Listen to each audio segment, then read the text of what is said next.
Hi, ഞാൻ Vishnu.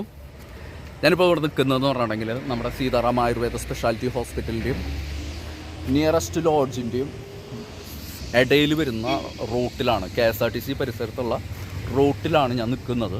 Thrissur KSRTC പരിസരത്തുള്ള റോഡിൻ്റെ മുന്നിലാണ്. അപ്പോൾ ഇവിടെ പ്രധാനപ്പെട്ട 3 കുഴികൾ കാണിച്ചു തരാം. ഒരു കുഴി എന്ന് പറഞ്ഞാൽ ഇതാണ്. ഈ കുഴിയുടെ വലിപ്പം എന്ന് പറഞ്ഞിട്ടുണ്ടെങ്കിൽ നിങ്ങൾ കാണുന്നുണ്ടായിരിക്കും, ഇത്രയും ഉണ്ട് കേട്ടോ.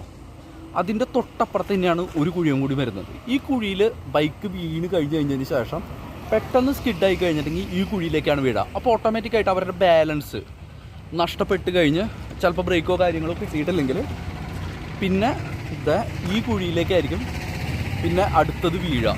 അപ്പോൾ ഇത് 3 വലിയ കുഴികളാണ്. പിന്നെ അതിൻ്റെ അപ്പുറത്താണ് ഒരു കുഴിയുള്ളത്.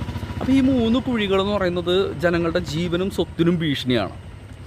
അപ്പോൾ നമ്മുടെ ഗതാഗത വകുപ്പ് കൈകാര്യം ചെയ്യുന്ന ഗണേഷിനാണ് ഇതിൻ്റെ ഉത്തരവാദിത്വം ഉള്ളത്. അതായത് ഗതാഗത വകുപ്പ് കൈകാര്യം ചെയ്യുന്ന മന്ത്രി ഗണേഷിനാണ് ഇതിൻ്റെ ഉത്തരവാദിത്വം ഉള്ളത്. അദ്ദേഹം നേരിട്ട് ചെയ്യേണ്ടതല്ല. ഇതിന് നിയോഗിച്ചിട്ടുള്ള ആൾക്കാർ അത് കറക്റ്റായിട്ട് ചെയ്യുന്നുണ്ടോ അല്ലെങ്കിൽ ചെയ്യുന്നില്ലെങ്കിൽ അവരെ കൊണ്ട് ചെയ്യിക്കേണ്ട ഒരു കാര്യമാണത്. അപ്പോൾ ഇതിൽ ഈ പറഞ്ഞ കാര്യത്തിൽ നിങ്ങൾക്ക് ഡൗട്ട് ഉണ്ടെന്നുണ്ടെങ്കിൽ നിങ്ങൾക്ക് ഗൂഗിളിൽ കേരള മിനിസ്റ്റർ ലിസ്റ്റ് എന്ന് പറഞ്ഞിട്ട് എടുത്ത് നോക്കുകയാണെങ്കിൽ ഗണേഷിൻ്റെ ഡീറ്റെയിൽസിൽ ആൾ ഏതൊക്കെ വകുപ്പുകളാണ് കൈകാര്യം ചെയ്യുന്നത്, ഏതൊക്കെ കാര്യങ്ങളാണ് മെയിൻറ്റെയിൻ ചെയ്യേണ്ടതെന്നുള്ള ഡീറ്റെയിൽസ് ഞാനിവിടെ കൊടുക്കുന്നുണ്ട്. ഓക്കെ, അപ്പോൾ ഇത് കാണുകയാണെങ്കിൽ നിങ്ങൾക്ക് അത് മനസ്സിലാവുന്നതായിരിക്കും. അപ്പോൾ അദ്ദേഹത്തിൻ്റെ ചുമതലയിൽ വരുന്നതാണ്, അദ്ദേഹം ഇത് നോക്കേണ്ടതാണ്. അപ്പോൾ ഈ റോഡ് മാത്രമല്ല, ഇത് പ്രധാനപ്പെട്ട ടൗണിലുള്ള ഒരു പ്ലേസാണ്. ഈ റോഡ് മാത്രമല്ല, നമ്മളുടെ ചേലൂർ നിന്ന് കിഴക്കേക്കോട്ടയിലേക്ക്, ചേലൂർ മറ്റേ ഫ്ലാറ്റിൻ്റെ അവിടെ നിന്ന് മുന്നിലുള്ള റോഡിൻ്റെയും അവിടെ നിന്ന് സ്ട്രെയിറ്റ് പോവുകയാണെന്നുണ്ടെങ്കിലും അതേപോലെ തന്നെ ശോഭ സിറ്റിയിൽ നിന്ന് ചെമ്പുക്കാവ് വരെയുള്ളതും ഞാൻ ചെയ്തിട്ടുണ്ട്. ഓക്കെ, പിന്നെ ഈ നഗരപ്രദേശത്തുള്ള മിക്ക റോഡുകളും കുണ്ടും കുഴികളാണ്. അത് ജനങ്ങളുടെ ജീവനും സ്വത്തിനും ഭീഷണിയാണത്. അപ്പോൾ ഇതിൽ വേറൊരു കാര്യം പറയാനുള്ളത്, നമ്മൾ സീറ്റ് ബെൽറ്റ്, അതേപോലെ തന്നെ ഹെൽമെറ്റ്, 2 പേർക്ക് ഹെൽമെറ്റ്, വണ്ടികളുടെ ആൾട്രേഷൻ, ഈ പറഞ്ഞ പോലെയുള്ള കാര്യങ്ങൾക്കൊക്കെ ഫൈൻ ഈടാക്കുന്നുണ്ട്. ജനങ്ങളുടെ ജീവനും സ്വത്തിനും സുരക്ഷയ്ക്ക് വേണ്ടിയിട്ട് തന്നെയാണ്. അതേപോലെ തന്നെ ജനങ്ങളുടെ ജീവൻ്റെയും സ്വത്തിൻ്റെയും ഉത്തരവാദിത്തം ഗവൺമെൻറ്റിനുള്ളതാണ്. അപ്പോൾ ആ ഒരു ഉത്തരവാദിത്തം ചെയ്യാത്തതിൻ്റെ ഭാഗമായിട്ടാണ് ഈ കുഴികൾ ഇവിടെ ഉള്ളത്, ഇത് മെയിൻറ്റെയിൻ ചെയ്യാത്തത്. ഓക്കെ, അപ്പോൾ ഇത് മെയിൻറ്റെയിൻ ചെയ്യാമെന്ന് പറഞ്ഞിട്ടുണ്ടെങ്കിൽ ഇപ്പോൾ സാധാരണ ജനങ്ങളിത് മണ്ണോ കാര്യങ്ങളോ കുഴിച്ച് മണ്ണോ കാര്യങ്ങളോ ഇട്ട് നികത്താണെന്നുണ്ടെങ്കിൽ പോലും ഒരു മഴ പെയ്ത് കഴിഞ്ഞിട്ടുണ്ടെങ്കിൽ ഈ മഴക്കാലത്ത് അതിന് യാതൊരു വാലിഡിറ്റിയും ഇല്ല. അപ്പോൾ ഇതിന് കറക്റ്റായിട്ടുള്ള പ്രൊസീജിയറിൽ, അപ്പോൾ അതിൻ്റെ വകുപ്പ് കൈകാര്യം ചെയ്യണം. ഗണേഷിൻ്റെ മേൽനോട്ടത്തിൽ ഇത് കറക്റ്റായിട്ട് കൈകാര്യം ചെയ്യണം. അറ്റ് എ ടൈം ഓരോ 6 മാസം കൂടുമ്പോഴും ഇവിടെ റോഡിന് പണി നടക്കുന്നുണ്ട്.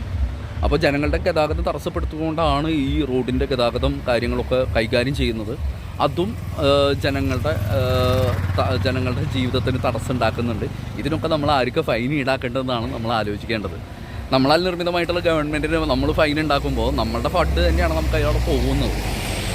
ഓക്കെ, അപ്പോൾ ഇതിൽ വ്യക്തികൾ കറക്റ്റായിട്ട് ചെയ്യാത്തതിന് അവർക്ക് കറക്റ്റായിട്ട് ഫൈൻ ഈടാക്കിയിട്ട് ജനങ്ങൾക്ക് അതിൻ്റെ സൗജന്യങ്ങൾ കൊടുക്കുക എന്നുള്ളതാണ്. അപ്പോൾ ഈ റോഡ് മാത്രമല്ല, ശോഭ സിറ്റിയുടെ അവിടുന്ന് ചെമ്പുക്കാവ് വരെയുള്ളത് മുന്നത്തെ വീഡിയോ നോക്കുകയാണെങ്കിൽ കാണാം. അതേപോലെ തന്നെ കിഴക്കേക്കോട്ടയിൽ നമ്മുടെ ചേലൂർ ഫ്ലാറ്റിൻ്റെ മുന്നിലുള്ള റോഡ്, അതിൻ്റെ സൈഡിൽ കൂടെയുള്ള റോഡ്, അതിൻ്റെ ഒരു വീഡിയോ ഞാൻ ചെയ്തിട്ടുണ്ട്. അത് നോക്കുകയാണെങ്കിൽ നിങ്ങൾക്ക് മനസ്സിലാവുന്നതായിരിക്കും. അപ്പോൾ ഗണേഷ് സാർ, താങ്കളോടാണ് ഞാൻ ഈ പറയുന്നത്. പിന്നെ പ്രധാനപ്പെട്ട ഒരു കാര്യം പറയാനുള്ളത്, കണ്ടോ പോയത്, കണ്ടോ വീഴാനാ പോയത്. ഓക്കെ, അപ്പോൾ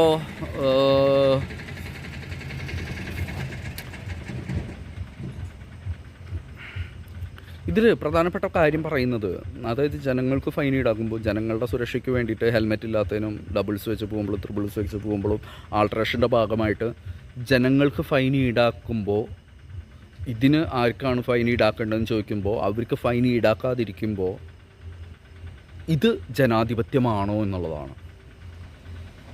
ഇത് ജനാധിപത്യമാണോ എന്നുള്ളതാണ് ചോദിച്ചുകൊണ്ട്. ബൈ.